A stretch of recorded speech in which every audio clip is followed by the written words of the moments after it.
Welcome back to the Smarter Marketer podcast, brought to you by Rocket Agency. I'm your host, James Lawrence. Welcome back to the Smarter Marketer podcast. I'm joined today by Cindy Gallop. Cindy, welcome to the pod. Thank you. Thrilled to be here. And I'm very excited for you to be here. So for those that haven't heard of Cindy, which I think will not be the majority of the audience, Cindy has over 30 years experience in brand building, marketing, and advertising. She set up the US office of ad agency Bartle Bogle Hegarty in New York in 1998. 2003, she was named Advertising Woman of the Year. Business Insider named her as one of the 15 most important marketing strategy thinkers in the world. She's the founder of MakeLoveNotPorn and If We Ran the World. Cindy, you are a renowned public speaker. I was lucky enough to be in the audience at South by Southwest last year, where you were an absolute standout and had the entire auditorium kind of just captivated for the hour. From that, I had the courage to reach out and ask Cindy to appear on the pod. She said yes, and I thought excellent. And I think that I'd like to use that as the starting point, I guess, for the discussion. And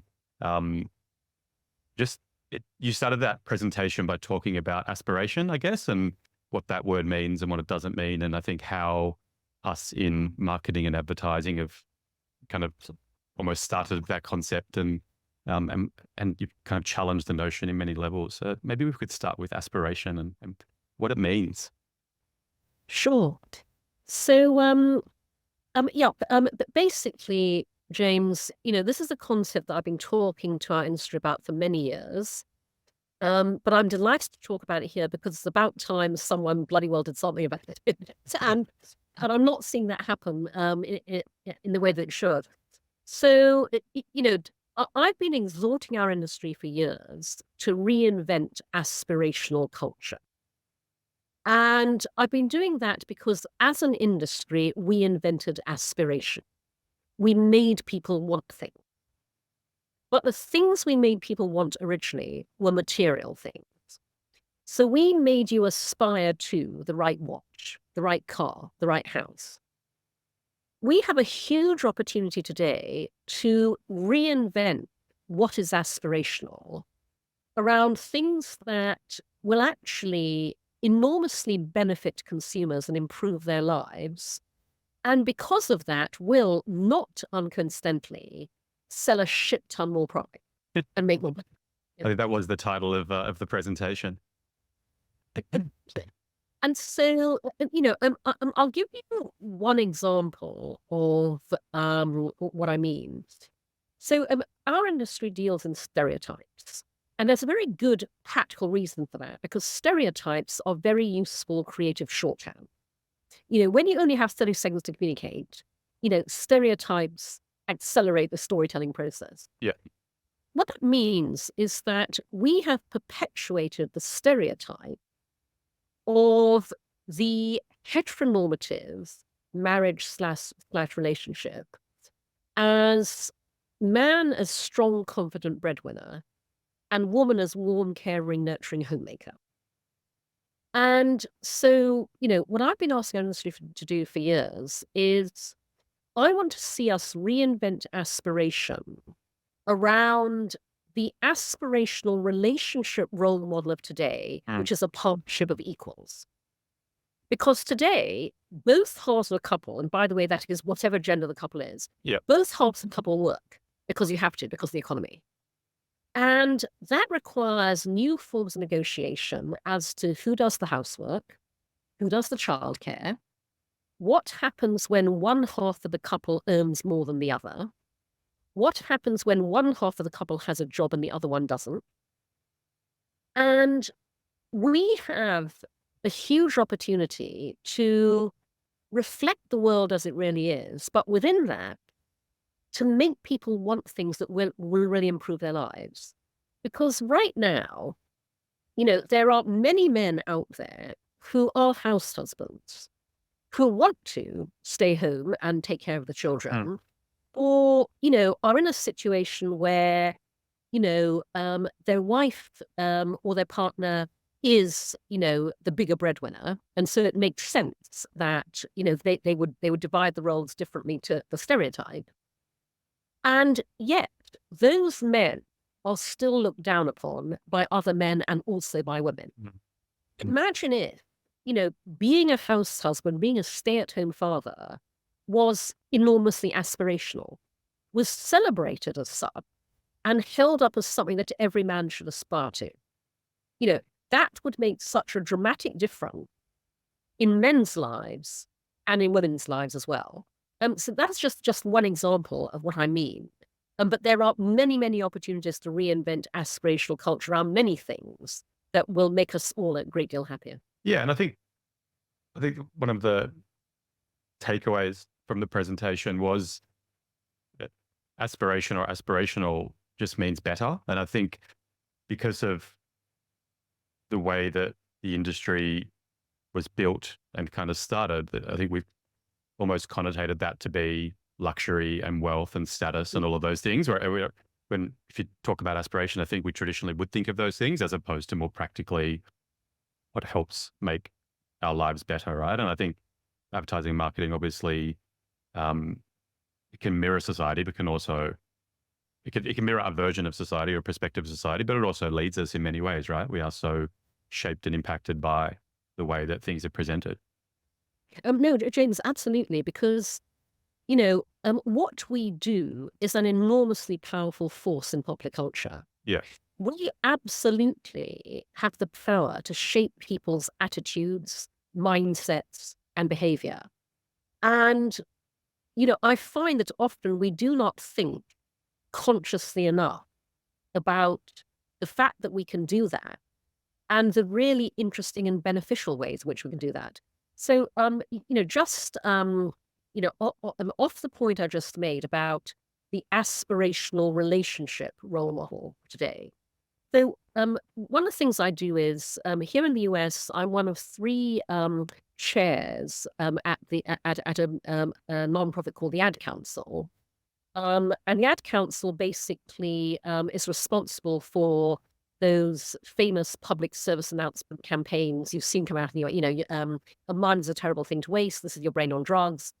And the Ad Council brokers basically the relationship between the cause and the nonprofit, the brands that underwrite these campaigns, and the advertising agencies that create them pro bono.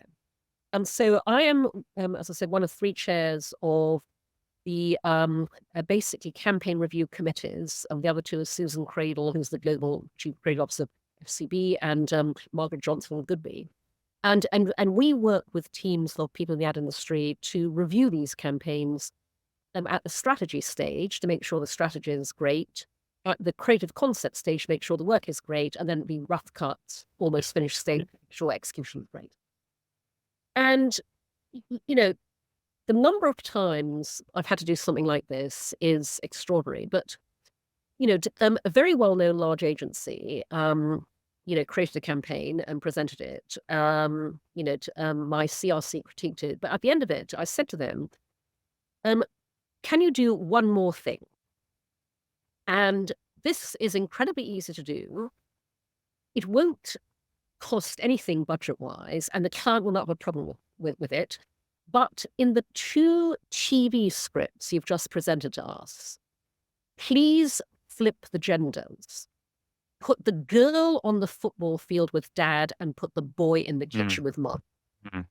Literally, they presented 2 scripts, one of which had the girl in the kitchen with mom, and the other one had the boy on the football field with dad. And I said, it makes no odds. There are no budget implications. The client will be fine. Just such a tiny thing. Flip those genders. And there was that agency leaning into the stereotypes yet again. Yeah. And it's not, I think the reality is, like we saw it with the Women's World Cup last year in Australia and England winning it. Like it's the explosion of women's football since it, but also leading into it. And yeah, like I'll sit there and bake cookies with my boys. And even if that isn't true, it should be true, right? And we can have a role in, And this is just lazy, James. Yeah. It was just, lazy thinking and lazy creativity. And great creative should trigger an emotional response, right? And it should kind of make us feel a certain way. And for that campaign, it's more likely to succeed if it actually does show something different to what every other campaign has shown for the last 50 years. It kind of feels lazy is the word, right? Like better outcome and challenging challenging Right. the norm of advertising, but probably not challenging the norm that is in society now. And I think it's important in this context, to actually, James, just bring up the anecdote I shared at South by Southwest Sydney in the context of this particular aspect of reinventing aspirational culture, because I shared with the audience the fact that some years ago, Pete Favat, who was the chairman of Deutsche LA, has now retired. But he wrote a blog post for a blog called The 5%, which was for men to express points of view. And he wrote a blog post which was called Men Can Be Nurturers Too. And in this post, he told the story of how many, many years ago his first marriage failed. He was non-specific, but his wife obviously had some issues. And he went to court to try and get full custody of his 2 children. And the judge in family court refused. And he quoted the judge saying to him, "Your job, Mr. Favat, is to make money. Women are nurturers, men are not." She basically gave full custody of the kids to his wife and said, "And your job is to be the breadwinner." And, Pete goes on in this post to recount how there was some kind of hideous episode. He's non-specific, but the police were called. And they said to him, "You have to take these children, and we'll come to court with you and tell the judge why they have to be in your custody." And so they did. Pete got full custody of the children. This story was many years ago. He said, the children are happy, healthy, grown. He's on his second marriage, very happy. But he ends the post by saying, "I'm all for equality in all things, but damn it, men can be nurturers too. I have proof." Mm. Pete Favat had spent his entire career overseeing all male or predominantly male creative departments that churned out script after print ad after outdoor poster that perpetuated the stereotype of the man as the strong, confident breadwinner and the woman as the warm, caring, nurturing homemaker. Mm. What we do in our industry has ramifications for our own happiness as much as for consumers. It just does. Do you feel it's changing? Frankly, no. No. And the reason I say that is because it's not changing within the industry. I think it's impossible to change within the industry. It is absolutely changing outside the industry. And what I mean by that is, first of all, James, the reason that nothing is changing within our industry is because at the top of our industry sits a closed loop of white guys talking to white guys about other white guys. Those white guys are sitting very pretty. They've got their enormous salaries, their big pools of stock option, their huge bonuses, their lavish expense account. Why on earth would they ever want to rock the boat? Oh, they have to talk diversity. They have to appoint chief diversity officers. They have to have diversity initiatives. They have to use the word diversity a lot, especially in public. Secretly, deep down inside, they don't want to change a thing because the system is working just fine for them as it currently is. It's like the old joke about the light bulb. How many therapists does it take to change a light bulb? Only one, but the light bulb has to really want to change. And in our industry, light bulb does not really want to change. Because the enormous irony, James, is that the primary target of our industry is women. Yeah. We are the primary purchasers of everything and the primary influencers of purchase of everything, including, by the way, in sectors traditionally thought to be male. I can't cite the Australian stats on this, but I can tell you that here in America, for many years, more women have held driver's licenses than men. More women are driving than men in the all-important, millennial now Gen Z car buying market. The majority of first-time new car purchasers are women. And that's really important because obviously that's where car mark preferences are set. Yeah. Who is the automotive industry still targeting? Their ads, their dealerships, their CRM, and their product designer. Problem right there. And like, how does it change? And could you look at that logically and rationally and go, if like commercially, if that's where the market is, you want to target that market and do it effectively and get young girls to buy your your car in the category versus your competitor. So like, how do you see it changing, and what can be It's done very to change? simple. It's very simple, James. There's just one thing that needs to happen. Powerful white men in our industry hire into equal power with you brilliant women you feel threatened by. Mm, That's what has to happen. mm. And will it? You tell me. I'd like to think so. Yeah. Here in the US, and again, apologies to our listeners for the fact that, I'm only able to cite No, US yeah. statistics base, but Yeah. I mentioned this one because I think it's highly likely that Australia affects this as well. Here in the US, only 1% of all advertising agencies are owned and founded by women. Mm, And a wonderful woman, Christy Heiler, is out to change that. She is the founder and owner of an agency called Cornet. And she launched a podcast called Own It, which I highly recommend that our listeners go to. At the last count, there were 70 episodes where in each episode, Christy has interviewed a different female business owner in our industry, including myself. And actually, I highly recommend our listeners go to the Own It podcast and listen to my episode. awesome.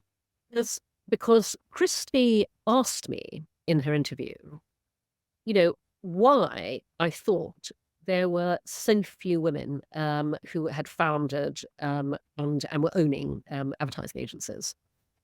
And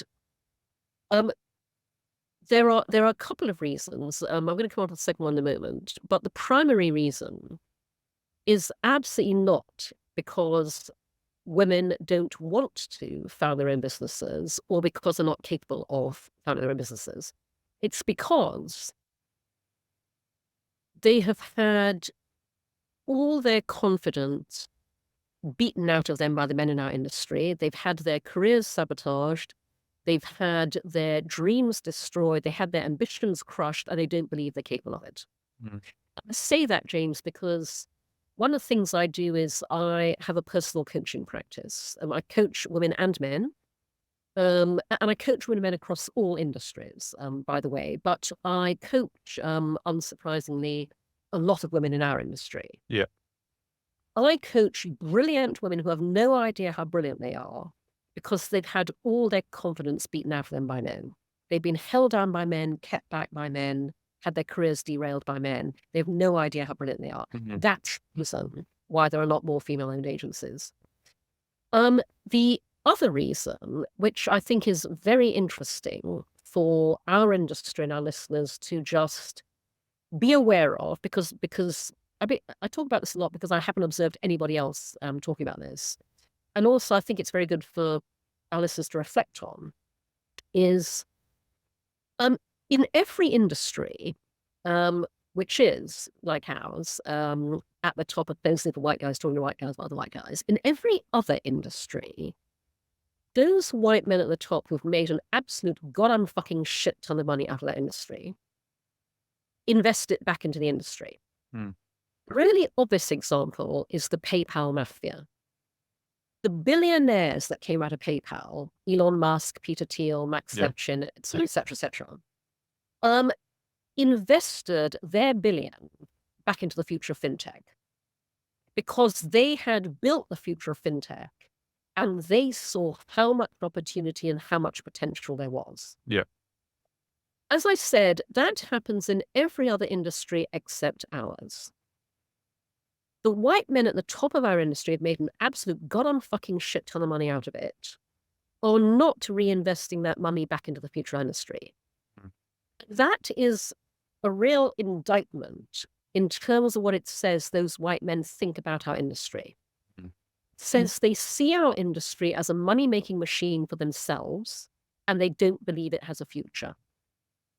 And I say that, James, because, I mentioned earlier that I don't believe it's possible to create change within the system, but change is happening outside the system. And that is because women and people of color are reinventing the future industry. I go back to my mention of Christy Heiler's Own It podcast. every single one of those interviews is with a female founder who is reinventing what an agency means. Yeah. Separate to the fact that, I myself have an ad tech product I want to build that I want to raise funding for. I think I cited several other women who, like me, are working in the tech and data side of future advertising, and none of us can get funded. And I say that, by the way, because I've also encountered men in our industry who've gone on to start very different businesses, nothing to do with advertising whatsoever, Yeah. where their mates at the top industry have absolutely funded that, but not the future industry. And I think that's very interesting. And we're a digital marketing agency, so it's kind of adjacent to ad and creative land. And I would say that probably 70% of the clients or prospective clients we're dealing with are female, right? Like in-house marketing managers and senior marketers and junior managers.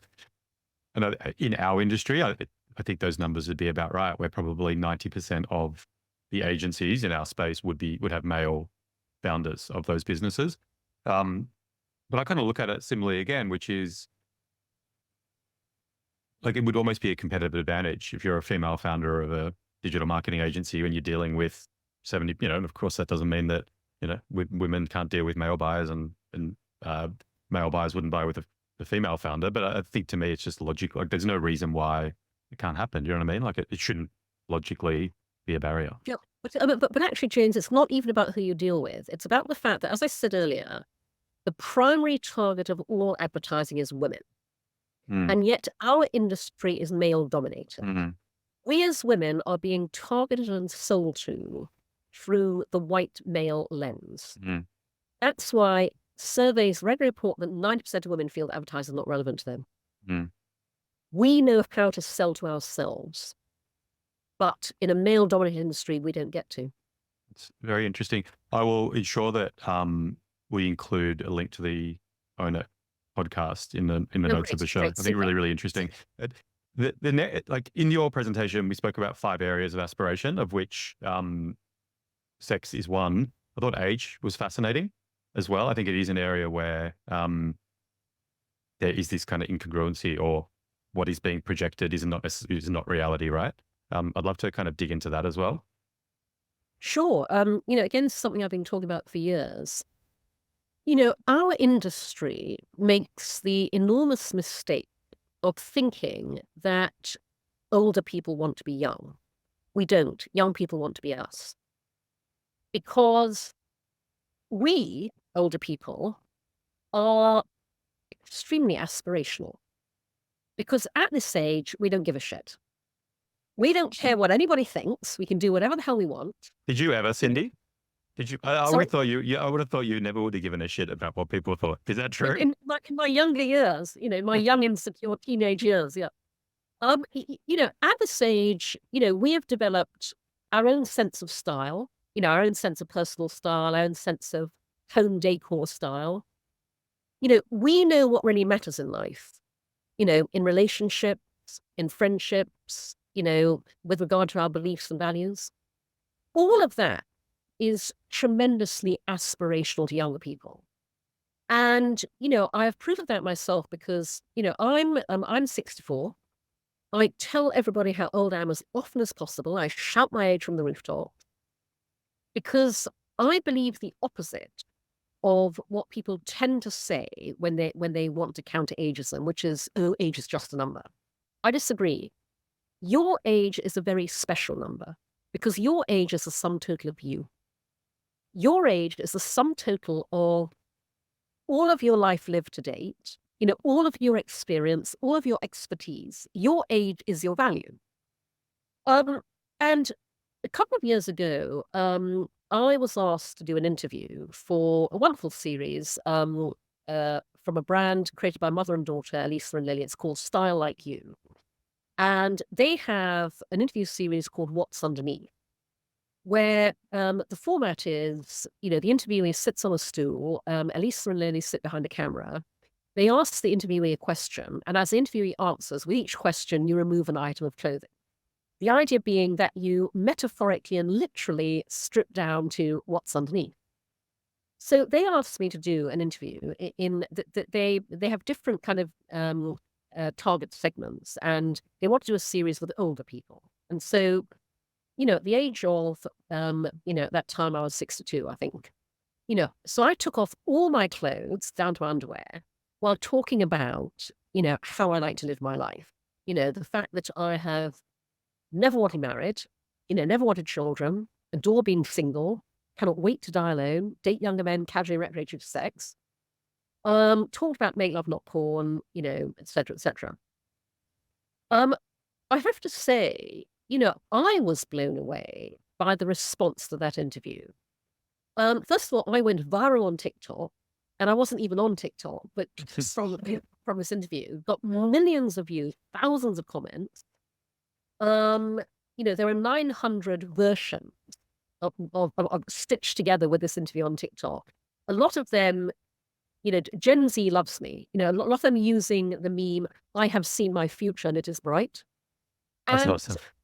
and the comments on TikTok and on YouTube, where this interview is as well, and on Instagram, really blew me away, because there were so many young people, and this wasn't just young women, it was also young men, saying, all my life I've been looking for an older female role model like this.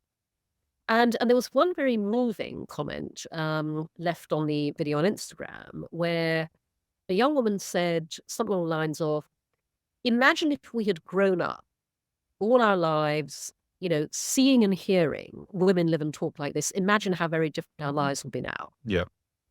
And that's an example of what I think we can reinvent aspirational culture around age. And by the way, I would also just point out that the number of younger men who slid into my DMs was they saw me stripped down to my 62-year-old body in underwear and went, I want someone. It worked on both levels, Cindy. So yeah, but older is aspirational, but our industry is ageist as fuck. And that's a huge problem, because the only way you get that older people money is when you have older people creating, writing, producing, directing, casting the ad, because we know how to sell to ourselves again. So, we need to stop being ageist as an industry, to stop being ageist in advertising. And when we do that, we can end ageism in real life. It reminds me of, I'm not sure if you'll know the reference, because it's Sydney, but Bondi Beach used to have this famous Italian restaurant, North Bondi Italian. And then Parramatta is kind of out west of Sydney, and it probably, west of Sydney has the connotation of being more working class, away from the beach, etc. And I don't know, it was probably 10 years ago, maybe 15 years ago, there was a survey done of people working in advertising and marketing agencies. And, in Sydney, most of the agencies are in Surrey Hills or in the kind of inner city area. And the survey basically was, how many of you have been to North Bondi Italian? And, 93% of respondents had been there. How many of you have been to North Bondi Italian in the last, 6 months or something like that? And it was, 64% or something like that. How many of you live within, 5 kilometers of Surrey Hills and, whatever it was. And then it was kind of how many of you have been to Parramatta in your life?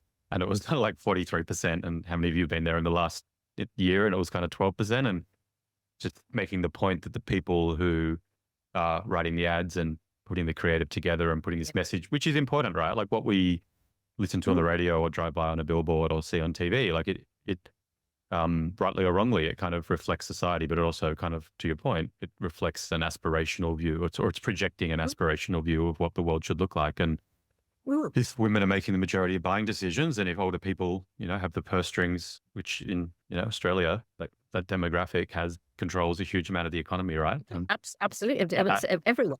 Yeah. Yeah. And ads being written by people that don't reflect that or don't understand that part of the world. Fascinating. Yeah, because basically, James, in our industry, when you see older people depicted in ads, it is in one of two contexts. Either it is very good-looking, white hair, blue eyes, walking along beach with bounding golden retriever. Yes, caricatured figures of fun. That's it. Yeah. Nothing in between. Yeah. Interesting. Once again, feels like an opportunity which rationally should kind of bear itself out, right? Yeah. It's a bit of a segue now, but like, what are you most proud of in your career to date? Um, honestly, I'm most proud of the fact that my business, Make Love Not Porn, is still going. And by the way, James, I'm going to seize this moment to hijack this podcast, Do it. if you don't mind, to just share with our listeners that just the day before yesterday, we have launched our first ever equity crowdfunding campaign for Make Love Not Porn. And the reason why it's our first ever is because historically every crowdfunding platform has refused to touch us with a barge pole, even though, as I hope our listeners can deduce from the title, Make Love Not Porn is a badly needed venture.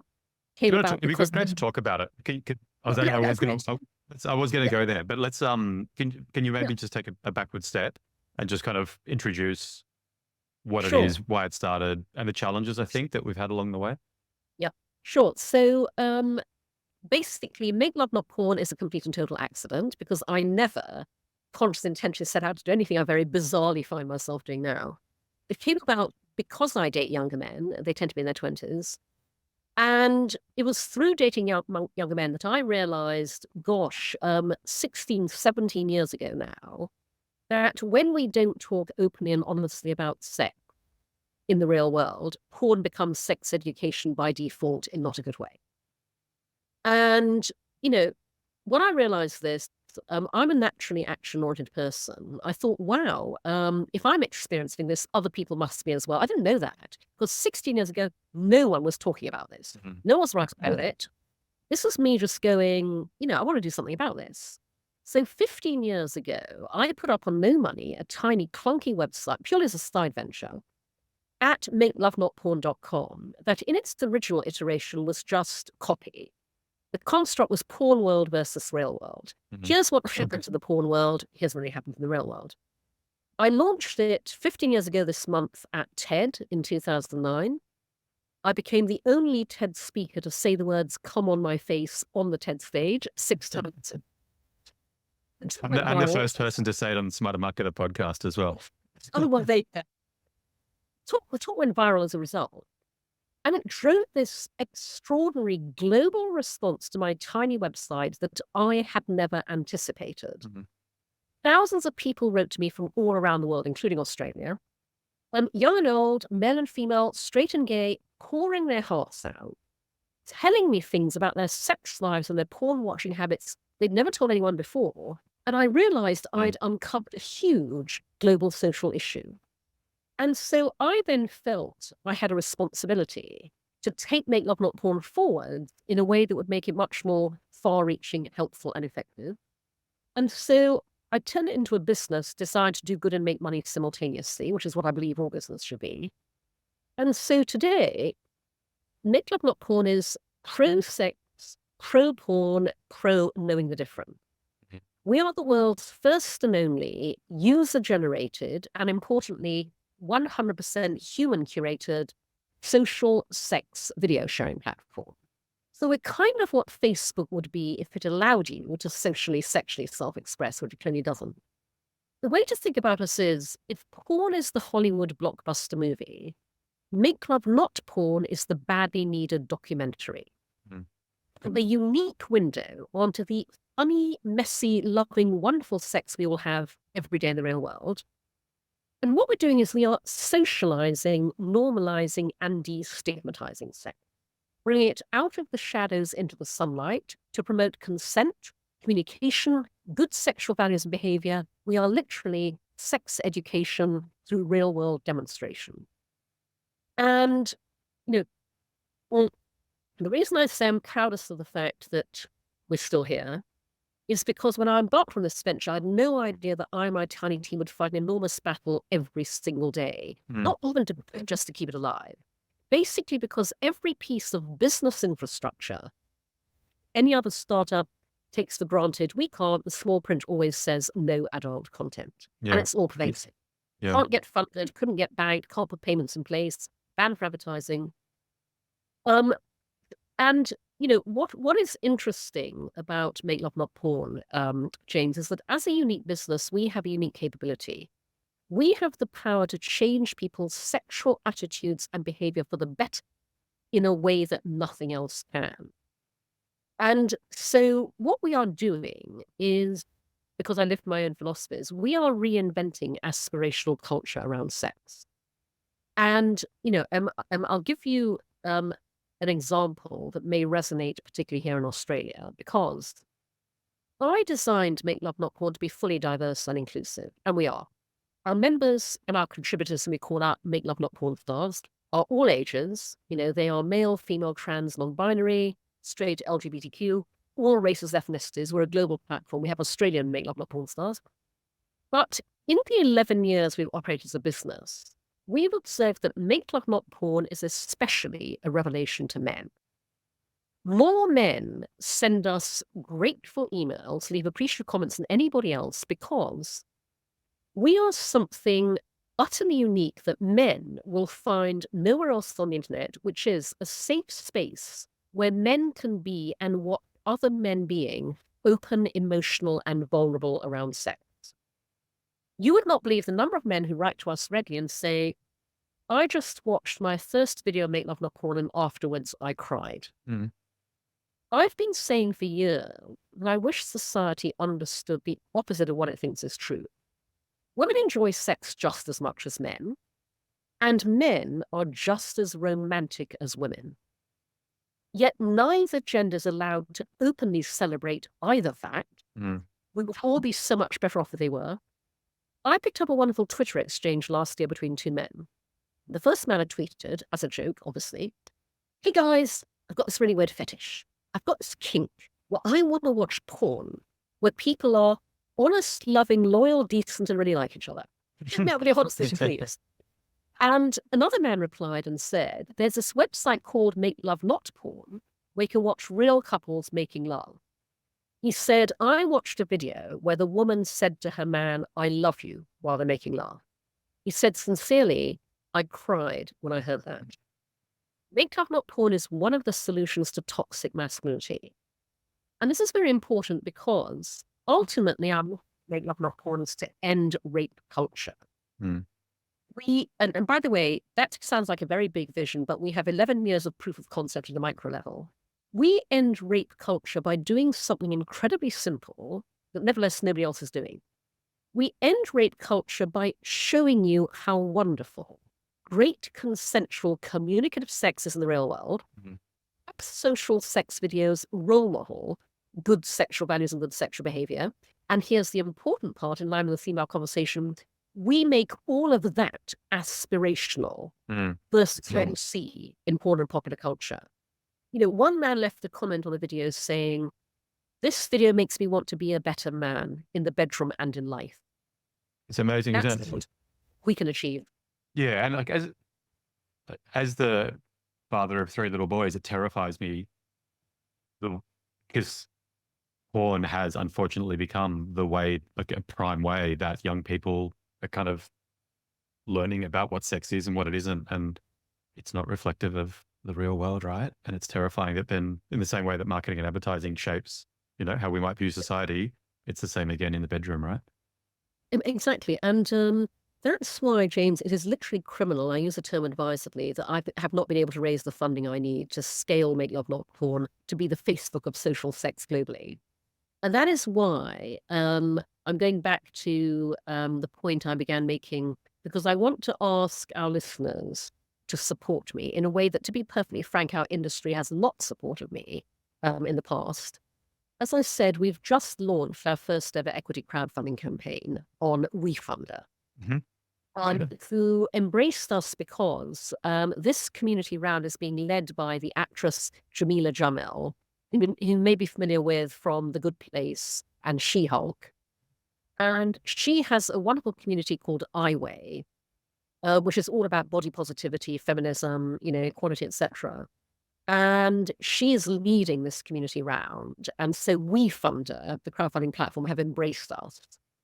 And I would love our listeners, I'd love you to feature this link. I'd love our listeners to go to wefunder.com/makelovenotporn. And please micro invest. Investments start at $100. They go up to whatever you'd like it to be. And please stretch yourself. She's going to plug the big amount here. Yeah, no, absolutely. After what I said about the white guys who made a shit ton of money on the street not funding the future, we are targeting just over $1 million. Okay. And very importantly, James, what that will enable us to do is to build a new Make Love Not product I've had in the pipeline for 10 years, which is the 0 to 18 and beyond sex education expansion, MakeLoveNotPorn.academy. And if you go to that URL, MakeLoveNotPorn.academy, you'll see my vision laid out there. But we're talking about, to your point, products the world badly need. And, after, 39 years of, I'll be very straightforward, giving a huge amount to our industry in terms of unpaid emotional labor around, diversity and inclusion, around gender equality, around advocacy and championing for our industry generally. This is our industry's chance to return the favor. So I would love our industry to really help crowdfund to hit our goal at Make Love Not Porn. And by the way, these are micro investments. Fund us. I intend to turn this into a unicorn that will enormously benefit you as and when I do. And the 0 to 18 Academy, that is like literally targeting younger people as an educational tool on. Yeah. So the way this works is, I want to build what I call the Khan Academy of sex education. Because Khan Academy, the online tutoring platform, tutors on every other topic under the sun except this one. Educational technology, edtech platforms are exploding, not in this area. So I want to build the academy on the same principles as MakeLoveNotPorn.tv. User-generated, crowdsourced, curated revenue share. Because I'm not about reinventing the wheel. This is an aggregation play. I want to build the go-to global hub for the best of the world's sex education content. So the way it works is with funding, we build a platform and we then invite sex educators all around the world to share with us their own content. Coursework materials, books, videos, comic strips. And I use the term educator broadly, sexual health and wellness experts, therapists, anybody informing and educating this entire area. Now, we will curate at the heart of everything we do at Make Love Not Porn lies human curation. There's no self-publishing. Human eyes will vet every piece of content to make sure it's safe and we endorse it. We will then publish all of this content segmented by age appropriateness. So if you're a parent freaking out going, oh my God, my 6-year-old just asked this, what the hell do I say? Here's where you would find entirely age-appropriate tools and content to be able to have that conversation with a 6-year-old. If you're a teacher with a class of 14-year-olds, here are your age-appropriate teaching materials. If you're an adult, access all areas, adults are equally desperate for information. But the important thing, James, is that the academy will be where children and young people can access sex education without parental teacher gatekeeping. And here's why that's important. I have a friend who's a mother, and as you have to these days, she monitors her kids' browsing history. This actually happened a few years ago. Her son was 8 years old, and she saw, to her horror, that on the family computer, he had Googled sex for children. So she freaked out, but did the right thing, stayed calm, sat him down, telling, see much of this, talk me through why. This anecdote is adorable and horrifying in equal measure, because her son wanted to know about sex. He was a child. He knew he was a child. He wanted to learn about sex in a child-appropriate way. He sweetly, innocently Googled sex for children. You can imagine what came back, utterly traumatized. And so the academy will be when an 8-year-old boy can enter his age, and we will only serve him age-appropriate sex education content.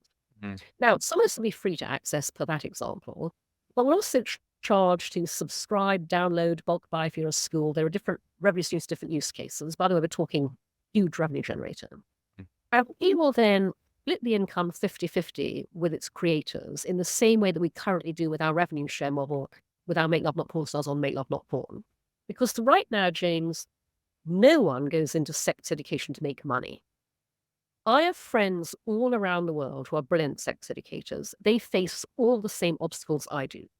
Their content gets blocked on Facebook and Instagram. Their accounts get suspended. They're banned from advertising. They can't even make a living doing this. They've had to take other jobs to survive. And I want to change that because this is enormously valuable work.